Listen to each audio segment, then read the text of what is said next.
মঞ্চত উপস্থিত থকা নগাঁও জিলা মহিলা কংগ্ৰেছৰ সভানেত্ৰী ৰূপালী শইকীয়া ডাঙৰীয়ানী, মামনি দলে ডাঙৰীয়ানী, মঞ্চত উপস্থিত থকা NSY যুৱ কংগ্ৰেছ, মণ্ডল কংগ্ৰেছ, ব্লক কংগ্ৰেছৰ বিষয়ববীয়াসকল, জিলা কংগ্ৰেছ, প্ৰদেশ কংগ্ৰেছৰ বিষয়ববীয়াসকল, ইয়াত উপস্থিত থকা মোৰ শ্ৰদ্ধা আই মাতৃসকল, বয়োজ্যেষ্ঠসকল, যুৱক বন্ধুসকল, সাংবাদিক বন্ধুসকল আৰু ইয়াত উপস্থিত থকা শ্ৰদ্ধেয় ৰাইজ, আজি আপোনালোকৰ উপস্থিতি প্ৰমাণ কৰিছে যে অহা লোকসভা নিৰ্বাচনত কংগ্ৰেছ দলৰ প্ৰাৰ্থী মীৰা বৰঠাকুৰ ডাঙৰীয়ানী বিপুল ভোটৰে জিকিবলৈ গৈ আছে। এতিয়া আপোনালোকৰ মাজত অলপ প্ৰতিযোগিতা চলাবলৈ বিচাৰোঁ। মই পাৰোঁনে? মই অলপ জানিবলৈ বিচাৰোঁ যে আমাৰ কংগ্ৰেছ দলৰ প্ৰতি আগ্ৰহ থকা মানুহবোৰ ক'ত বহি আছে। তবে আগতে ইয়াত চাই কম কংগ্ৰেছ পাৰ্টি আপোনালোকে জিন্দাবাদ ক'ব, তাৰপিছত মই ইয়াত সুধিম আৰু তাৰপিছত মই সেইফালে সুধিম আৰু মই চাবলৈ বিচাৰোঁ যে কোনজন আমাৰ মানুহে আটাইতকৈ আগ্ৰহী হৈছে কংগ্ৰেছ পাৰ্টিৰ হৈ। কংগ্ৰেছ পাৰ্টি জিন্দাবাদ। আপোনালোকে নক'ব, ৰ'ব, খালি ইয়াত চাওকচোন ডেকা মানুহ অলপ বেছি দেখা পাইছোঁ। কংগ্ৰেছ পাৰ্টি জিন্দাবাদ। নহ'ব নহ'ব, ইয়াত আহিছোঁ। কংগ্ৰেছ পাৰ্টি জিন্দাবাদ। অলপ জোৰ আছে এইফালে। ইয়াত আহিছোঁ, ইয়াত তোমালোকে পাৰিবানে? পাৰিবানে? তোমালোকৰ ওপৰত আশা আছে দেই। কংগ্ৰেছ পাৰ্টি জিন্দাবাদ। কংগ্ৰেছ পাৰ্টি জিন্দাবাদ। এতিয়া আমি সকলোৱে মিলি আমি চৰিম দেই, চবে মিলি কংগ্ৰেছ পাৰ্টি জিন্দাবাদ। ইটো ছয়গাঁওলৈকে গৈছে, দিছপুৰলৈকে যাব লাগে ভাই। ইটো ৰাখিবুদ্দিন আহমেদ সমষ্টিলৈ গৈছে। অলপ মামালে আমি মামা কাণত পেলাবলৈ বিচাৰোঁ। হ'ব, মামা অলপ দিন আহি ইয়াত সভা কৰি গ'লতো, মামা ইয়াত নাই। আমি মামা ইয়াৰ পৰা আমি এটা তেওঁৰ কাণত আমাৰ নিজৰ কণ্ঠৰ শক্তি আমি শুনাবলৈ বিচাৰোঁ। কংগ্ৰেছ পাৰ্টি জিন্দাবাদ। কংগ্ৰেছ পাৰ্টি জিন্দাবাদ। কংগ্ৰেছ পাৰ্টি জিন্দাবাদ। শ্ৰদ্ধেয় ৰাইজ, আজি ৰাতিপুৱা মই গুৱাহাটীৰ পৰা এৰিলোঁ। গুৱাহাটীত মই য'তেই যাওঁ প্ৰত্যেক অঞ্চলত, প্ৰত্যেক ৱাৰ্ডত মানুহে এটাই কথা কয় যে এইবাৰ গুৱাহাটীত এটা চাইলেণ্ট ভোট পৰিব আৰু কংগ্ৰেছ দলৰ প্ৰাৰ্থী মীৰা বৰঠাকুৰ ডাঙৰীয়ানী জিকিব।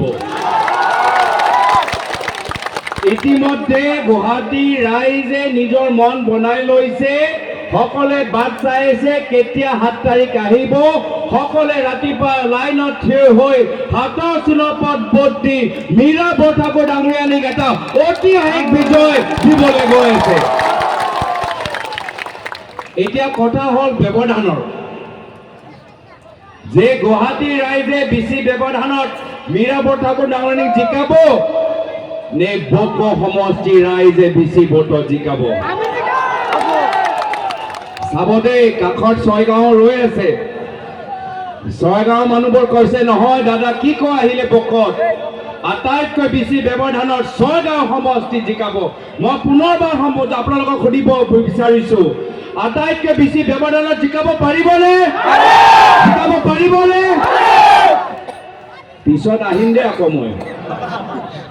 ইয়াত যিমানবোৰ মানুহ আছে মই চবৰে কৈছোঁ ফটো মাৰি লওক। যদি বেছি ব্যৱধানত জিকাব নোৱাৰিব তেতিয়া আকৌ মই আহিম। মই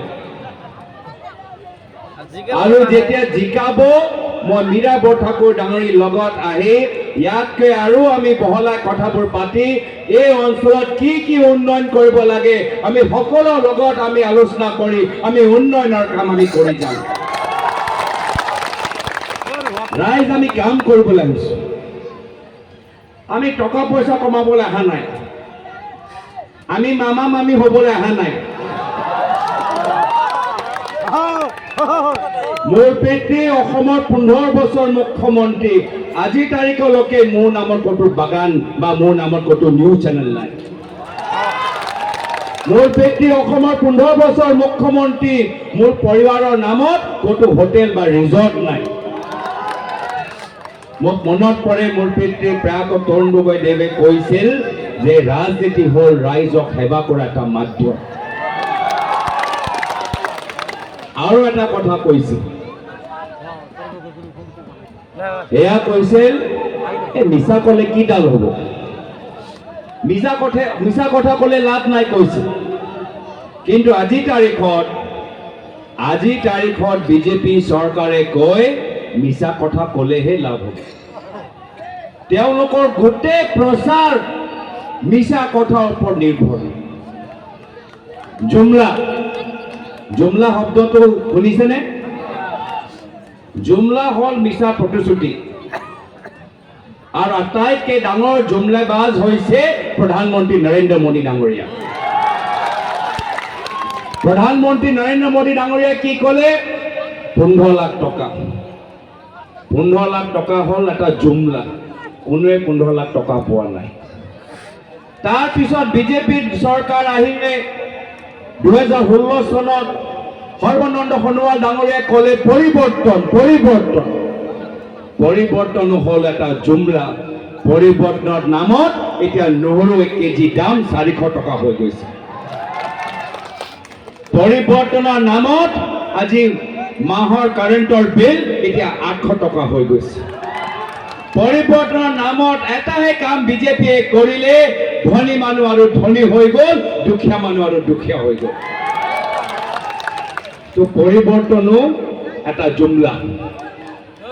তাৰপিছত আহিলে মামা আহি ক'লে যে আমি কাম কৰিম। অসমৰ মহিলাসকলক কাৰণে এটাই কাম কৰিলে, ফৰ্ম বিলোৱা কাম কৰিলে। ফৰ্ম বিলোৱা বাহিৰে তেওঁলোকে একো কৰা নাই। এতিয়া প্ৰথম ফৰ্ম বিলালে অৰুণোদয় ফৰ্ম। অৰুণোদয় চবে পাইছে? আচ্ছা, অৰুণোদয় কিমান টকা পায় কওকচোন? 1250 টকা। সুধিছো, নাই পোৱা মই জানো, কিন্তু অৰুণোদয় কিমান পায়? 1250 টকা। আৰু গেছ চিলিণ্ডাৰ যেতিয়া গেছ ভৰাবলৈ যায়, গেছৰ দাম কিমান?